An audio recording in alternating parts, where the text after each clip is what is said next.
Hi, ഞാൻ Leo market എന്ന YouTube ചാനലിലേക്ക് എല്ലാവർക്കും സ്വാഗതം. ഇന്ന് നമ്മൾ പരിശോധിക്കാൻ പോകുന്നത് ഒരിച്ചിരി ക്ഷമ കാണിക്കുകയാണെങ്കിൽ നമുക്ക് ഒരുപാട് നേട്ടം ലഭിക്കുന്ന ഒരു ഏരിയയാണ് ഷെയർ മാർക്കറ്റ്. അപ്പോൾ നമുക്കിതുപോലെ വലിയ ചാഞ്ചാട്ടമുള്ള സമയത്ത് മാർക്കറ്റിൽ ഏത് രീതിയിൽ ഇടപെടണം എന്നുള്ളതാണ് എൻ്റെ ഒരു കാഴ്ചപ്പാടിലുള്ള കാര്യങ്ങളാണ് പറയാൻ പോണത്. ചാനൽ സബ്സ്ക്രൈബ് ചെയ്യാത്തവരുണ്ടെങ്കിൽ ചാനൽ സബ്സ്ക്രൈബ് ചെയ്യുക, ലൈക്ക് ചെയ്യുക, ഷെയർ ചെയ്യുക. നിങ്ങളുടെ അഭിപ്രായങ്ങളൊക്കെ കമൻറ്റ് ബോക്സിൽ രേഖപ്പെടുത്തുക. ഇതൊരു ബയ്യോ സെല്ലർ റെക്കമെൻഡേഷൻ ഒന്നുമല്ല, കാര്യങ്ങൾ പറയുന്നു, കമ്പനികളെ പരിചയപ്പെടുത്തുന്നു എന്ന് മാത്രമേ ഉള്ളൂ. അപ്പോൾ നമുക്ക് നേരെ വീഡിയോയിലേക്ക് കിടക്കാം. ആദ്യം തന്നെ നമുക്ക് നിഫ്റ്റിയുടെ ചാർട്ട് എടുത്ത് നോക്കാം. അപ്പോൾ നിഫ്റ്റിയുടെ ഇത് ഡെയിലി ചാർട്ടാണ്. അപ്പോൾ ഡെയിലി ചാർട്ട് നോക്കിക്കഴിയുമ്പോൾ നമുക്ക് ഈ കഴിഞ്ഞ കുറച്ച് നാൾ കൂടി പിന്നെ നേരെ വലിയൊരു കറക്ഷൻ വന്നു 100 മൂവിങ് ആവറേജിൻ്റെ അവിടെ ഒന്ന് സപ്പോർട്ട് എടുത്ത് എന്ന് പറഞ്ഞാൽ 21,871 ഏരിയയിൽ ഒന്ന് സപ്പോർട്ട് എടുത്തിട്ടാണ് അവൻ തിരിച്ചെവിടെ പോയത്.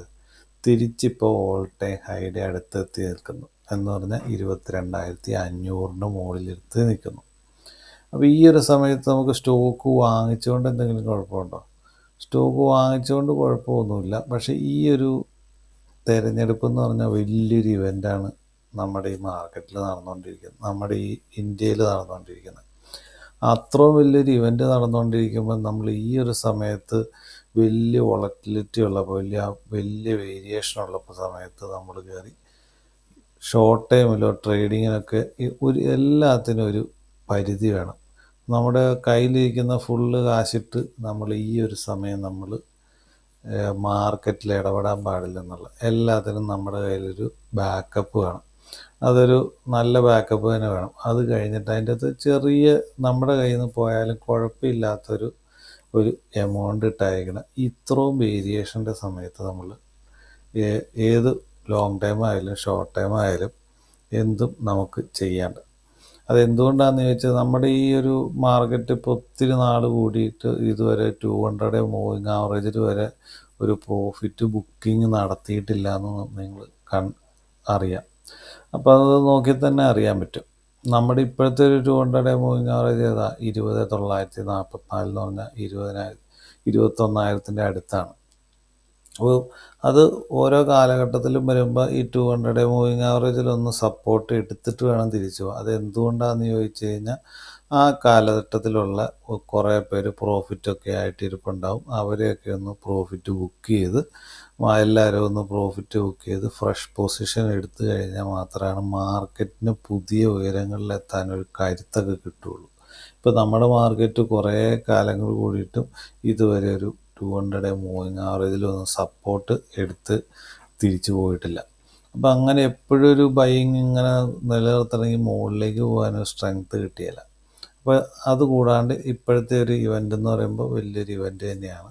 അപ്പോൾ ഈ ഇവൻ്റ് വരുമ്പോൾ എന്നാ ചെയ്യണ്ടേ, നമ്മളൊരു വെയിറ്റ് ചെയ്യണം. ആ ഒരു തെരഞ്ഞെടുപ്പ് കഴിഞ്ഞിട്ട് പോസിറ്റീവ് ആണെങ്കിലോ അന്യായ റാലി നടത്തും. അത് കഴിഞ്ഞാൽ നെഗറ്റീവ് ആണെങ്കിൽ അതുപോലെ തന്നെ പ്രോഫിറ്റ് ബുക്കിംഗ് നടത്തും. പക്ഷേ ചരിത്രപരമായിട്ട് നമ്മുടെ ഈ ഒരു തെരഞ്ഞെടുപ്പ് ഈ ഒരു മാർക്കറ്റിനെ അങ്ങോട്ട് ഭയങ്കരമായിട്ട് സ്വാധീനിച്ചിട്ടുണ്ടോ? ഒരിക്കലും അത് മാർക്കറ്റ് അങ്ങ് ഇടിഞ്ഞു പൊളിഞ്ഞ് താഴത്തേക്ക് പോകണ മട്ടിൽ ഒരിക്കലും നമ്മുടെ മാർക്കറ്റിനെ ബാധിച്ചിട്ടില്ല. അത് എപ്പോഴും തന്നെ ആ ഒരു ഇവൻ്റ് കഴിയുമ്പോഴത്തേനും എന്ത് പറ്റും, പുതിയ വികസനവും കാര്യങ്ങളൊക്കെ ആയിട്ട് പുതിയ കാര്യങ്ങളായിട്ട് മാർക്കറ്റ് അതിൻ്റെ മുകളിലേക്ക് തന്നെയുള്ള ഡയറക്ഷനിൽ തന്നെയാണ് ഇത്ര നാളുമായിട്ട് നമ്മൾ കണ്ടുകൊണ്ടിരിക്കുന്നത്. പിന്നെ ഇപ്പോഴത്തെ സാഹചര്യം കൂടി നമ്മളൊന്ന് വിലയിരുത്തണം. ഇപ്പോഴത്തെ സാഹചര്യം എന്താ, ഈ ഒരു തെരഞ്ഞെടുപ്പ് കഴിഞ്ഞ് കഴിയുമ്പോഴുള്ള പോസിറ്റീവ് ന്യൂസുകൾ നമ്മളെപ്പോഴും മറന്നുകൂടാ. കാരണം പുതിയൊരു ഗവൺമെൻറ് വന്നു കഴിയുമ്പോൾ അത് ഏത് ഗവൺമെൻറ്റാണ് അവർ ഒരു ഗവൺമെൻറ് രൂപീകരിച്ച് കഴിയുമ്പോഴത്തേനും പിന്നെ മാർക്കറ്റിലേക്ക് വന്ന ചർച്ചാ വിഷയമാണ് നമ്മൾ നോക്കേണ്ടത്. അത് കഴിയുമ്പം ഈ ഒരു അടുത്തൊരു ഗവൺമെൻറ് കയറി കഴിയുമ്പോഴത്തേനും ഒരു വലിയൊരു ആട്ടമൊക്കെ കഴിഞ്ഞിട്ട് മാർക്കറ്റ് ഒരു കൺസോൾട്ടേഷൻ ചെയ്യും. പ്രോഫിറ്റ് ബുക്കിംഗ് ഒക്കെ കഴിഞ്ഞ് മാർക്കറ്റ് കൺസോൾട്ടേഷൻ ചെയ്യും. അത് കഴിയുമ്പോഴാണ് നമ്മുടെ ഇതിൻ്റെ പോസിറ്റീവ് ന്യൂസുകൾ വരുന്നത്. ഇനി എന്തൊക്കെയാണ് പോസിറ്റീവ് ന്യൂസ് വരാനുള്ളത്? ഇനിയാണ് റേറ്റ് കുറയ്ക്കുന്നതുമായിട്ട് ബന്ധപ്പെട്ടുള്ള കാലഘട്ടം കടന്നു തന്നെ. അത് മാർക്കറ്റിന് വലിയൊരു മാർക്കറ്റിൻ്റെ ബുള്ളിഷ് നൽകുന്ന ഒരു ഇതല്ലേ. അത് മാർക്കറ്റ് അപ്പോൾ ഇപ്പോൾ താഴെ നിൽക്കുകയല്ല, റേറ്റ് കുറയ്ക്കുമ്പോൾ തന്നെ മാർക്കറ്റ് പുതിയ ഉയരങ്ങൾ കുറിക്കും. അപ്പോൾ ആ ഒരു നല്ല കാലത്തെപ്പറ്റി നമ്മൾ ഈ ഒരു ആട്ടത്തിൻ്റെ ഇടയിൽ മറന്നുപോകല്, ഈ ഒരു വേരിയേഷൻ്റെ ഇടയിൽ അത്രയും വലിയൊരു പോസിറ്റീവ് ന്യൂസ് ഉണ്ടെന്നുള്ള വിവരം നമ്മൾ മറന്നുപോകല്. ഇവിടെ നിന്ന് പ്രോഫിറ്റ് ബുക്കിംഗ് നടത്തി 200 മൂവിങ് ആവറേജിലൊക്കെ ഒരു സപ്പോർട്ട് എടുത്തു എന്ന് നിങ്ങൾ വിചാരിക്കുക. അപ്പോഴും നമ്മുടെ മനസ്സിൽ തന്നെ വേണം ഇനി വരാനുള്ള ഒരുപാട് പോസിറ്റീവ് ന്യൂസുകളുണ്ട്. നല്ല നല്ല കമ്പനികളപ്പോൾ തന്നെ നമ്മൾ കണ്ടെത്തുക. ഈ ഒരു സമയത്ത് നല്ല ഓൾ ടൈം ഹൈയും ഒരുപാട് സ്റ്റോക്കുകൾ വലിയ റാലിയൊക്കെ നടത്തുന്നുണ്ടാവും. അങ്ങനത്തെ സ്റ്റോക്കുകളും അതിൻ്റെ അകത്തെ ഭാവിയിലെ ഒരു 10, 15, 20, 30 കൊല്ലത്തേക്ക് ആ ഒരു കമ്പനി നന്നായിട്ട് പോകണുണ്ടോ എന്ന് നോക്കണം. അങ്ങനത്തെ കുറേ കമ്പനികൾ നോക്കി നോക്കുകയാണെങ്കിൽ ഇന്ത്യയുടെ ഒരു അടുത്തൊരു 10, 15, 20 വർഷം എന്നൊക്കെ പറയുന്നത് നല്ല സുവർണ്ണ കാലഘട്ടങ്ങളാണ്. ആ കാലഘട്ടം അത് ഏത് സർക്കാർ വന്നാലും ആ ഒരു കാലഘട്ടത്തിനെ നമുക്ക് തടഞ്ഞു നിർത്താനൊന്നും പറ്റുമൊന്നുമില്ല. അപ്പം ആ ഒരു കാലഘട്ടം എന്ന് പറയുമ്പോഴത്തേനും നമുക്കും ഒരുപാട് ഓപ്പർച്യൂണിറ്റി ലഭിക്കും. ഇതുപോലുള്ള ചെറിയ ചെറിയ കാര്യങ്ങൾ പറഞ്ഞ് വലിയ ആട്ടത്തിൻ്റെ ഇടയിൽ നമ്മൾ ഫുള്ള് കാശ് നഷ്ടപ്പെടുത്തി നല്ല റാലി നടത്തുന്ന സമയത്ത് നമ്മൾ അയ്യോ എല്ലാം എൻ്റെ കയ്യിൽ നിന്ന് പോയെന്നും പറഞ്ഞുകൊണ്ടിരിക്കാതെ ഇരിക്കണമെങ്കിൽ ഈ സമയത്ത് നമ്മൾ ഇച്ചിരി ക്ഷമ കാണിക്കുകയാണെങ്കിൽ അടുത്ത വരുന്ന കാലഘട്ടത്തിൽ വലിയ റാലിയുടെ കൂടെ പങ്കെടുക്കാമെന്നും ആണ് എനിക്ക് ഇതിൻ്റെ അകത്ത് പറയാനുള്ളത്. ഇനി നമുക്ക് ഇതിൻ്റെ അകത്തെ ഇന്ത്യ വിക്സൊക്കെ നോക്കിക്കഴിഞ്ഞാൽ ഇന്ത്യ വിക്സ് നോക്കിയാൽ 20ൻ്റെ മുകളിലേക്ക് വന്നു. അപ്പോൾ ഇതിനി തെരഞ്ഞെടുപ്പിൻ്റെ ആ റിസൾട്ടോട് അടുക്കാറാകുമ്പോഴത്തേനും ഇത് കൂടിയൊരു 30ൻ്റെ അടുത്തേക്കൊക്കെ വരാനുള്ള സാധ്യത വളരെ കൂടുതലാണ്. അത്ര അപ്പോഴത്തേനും എന്നാ വെച്ചാൽ ഇപ്പോൾ കാണുന്ന വേരിയേഷൻ ആയിരിക്കുകയല്ല, അപ്പോൾ പിന്നെയും വോളറ്റിലിറ്റി കൂടും. പിന്നെ നമുക്ക് നോക്കേണ്ടത് നിഫ്റ്റിയുടെ പി റേഷ്യോ. നിഫ്റ്റിയുടെ പി റേഷ്യോ ഇത് കഴിഞ്ഞ 20 കൊല്ലത്തെ പി റേഷ്യോ ഉണ്ട്. അപ്പോൾ ആദ്യകാലത്തൊക്കെ നോക്കിയേ ഒരു 15 താഴേക്കൊക്കെ വരുന്നൊരു കാലഘട്ടം ഉണ്ടായിരുന്നു. അതെന്നൊക്കെ വെച്ചാൽ ബൈയിങ്ങിൻ്റെ നല്ല അവസരമായിരുന്നു. അത് കഴിഞ്ഞിട്ട് പിന്നെ 2010 കഴിഞ്ഞപ്പോഴത്തേനും എന്താ സംഭവിച്ചത്, അത് ഒരു 20ൻ്റെ ഏരിയയിലൊക്കെ വന്നിട്ട് തിരിച്ചു പോകുന്ന ഒരു കാലഘട്ടമായിരുന്നു. അപ്പോൾ അതിൻ്റെ ഇടയിൽ പിന്നെ 2014, 15 ശേഷം 20ന് താഴെ വന്നേക്കണത് വളരെ ചുരുക്കം സമയത്ത് മാത്രമേ ഉള്ളൂ. അപ്പോൾ നമ്മളെന്താ ചിന്തിക്കേണ്ടത്, ഒരു 20ൻ്റെ താഴത്തേക്കൊക്കെ എത്തുകയാണെങ്കിൽ, ഈ പി റേഷ്യോ എത്തുകയാണെങ്കിൽ മാർക്കറ്റിൽ നല്ലൊരു ബൈയിങ് അവസരമാണെന്നുള്ളത് നമ്മളെപ്പോഴും ഓർമ്മയിലിരുന്ന് വേണം. അതുകൂടാണ്ട് അത് കഴിഞ്ഞിട്ട് പിന്നെ മാർക്കറ്റ് ഒരു സ്റ്റഡിയൊക്കെ ആയി കഴിയുമ്പോഴത്തേനും കൺസോളിഡേഷൻ, ഈ ഒരു അടുത്ത സർക്കാരൊക്കെ കയറി കഴിയുമ്പോഴത്തേനും വിക്സ് ഷൂന്നും പറഞ്ഞങ്ങ് താഴത്തേക്ക് വരും. അപ്പോഴും നമുക്ക് തന്നെ നല്ലൊരു അവസരം വരും.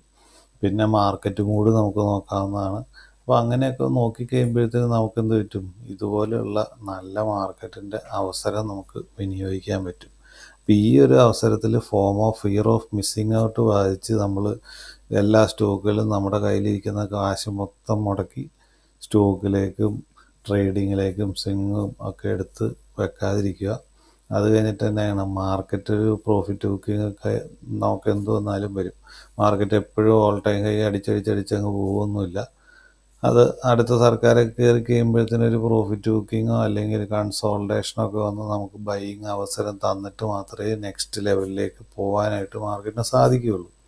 ആ അവസരത്തിന് വേണ്ടി നമ്മൾ ക്ഷമയോടുകൂടി വെയിറ്റ് ചെയ്യാമെന്നും പറഞ്ഞുകൊണ്ട്, അത് നിങ്ങൾ വെയിറ്റ് ചെയ്യുമെന്ന് വിചാരിച്ചുകൊണ്ട് ആ സമയത്തിനൊക്കെ നമ്മൾ എന്ത് ചെയ്യണം, നമ്മൾ നല്ല സ്റ്റോക്കുകൾ കണ്ടെത്തി നമുക്ക് വാങ്ങിക്കാൻ താല്പര്യമുള്ളതാണോ, നമ്മുടെ മൈൻഡിൽ പെട്ടതാണോ, നമുക്ക് അനുയോജ്യമായിട്ടുള്ള സ്റ്റോക്കുകളാണോ എന്ന് എന്ത് ചെയ്യണം, പഠിക്കണം. അത് പഠിക്കുമെന്ന് ഞാൻ വിചാരിക്കുന്നു. അപ്പോൾ ഇതൊക്കെ ഒരു ഇച്ചിരി ക്ഷമയുടെ കൂടി വേണ്ട കേട്ടോ.